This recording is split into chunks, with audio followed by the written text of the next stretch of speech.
بسم اللہ الرحمن الرحیم۔ کیا صحیح کیا غلط، سلسلہ نمبر 270، قسط نمبر 11، کتاب البیوع یعنی خرید و فروخت کا بیان۔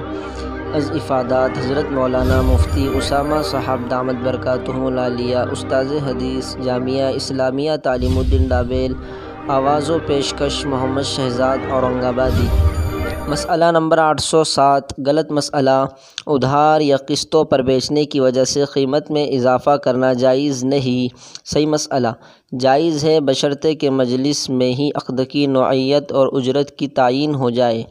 مثلاً بائیں کہیں یہ ادھار معاملہ ہے اور ثمن یہ رہے گا اور مشتری اس کو قبول کر لے۔ ایسا نہ ہو کہ 1 مہینے میں ادا کیا تو ثمن مثلاً 500 رہے گا اور 2 مہینے میں ادا کیا تو 600 رہے گا، کہ یہ صحیح نہیں۔ مسئلہ نمبر 808، غلط مسئلہ، میعادی چیک یعنی جس کے پے ہونے میں کچھ تاخیر ہو کم قیمت پر بیچنا جائز ہے۔ صحیح مسئلہ، یہ معاملہ جائز نہیں، سود میں داخل ہے۔ مسئلہ نمبر 809، غلط مسئلہ، اپنی اس تنخواہ اور وظیفے کو جس کے ملنے میں وقت باقی ہے کم پیسے میں بیچنا جائز ہے۔ صحیح مسئلہ، یہ معاملہ بھی سود میں داخل ہے، جائز نہیں۔ فقط والسلام۔ Hey there.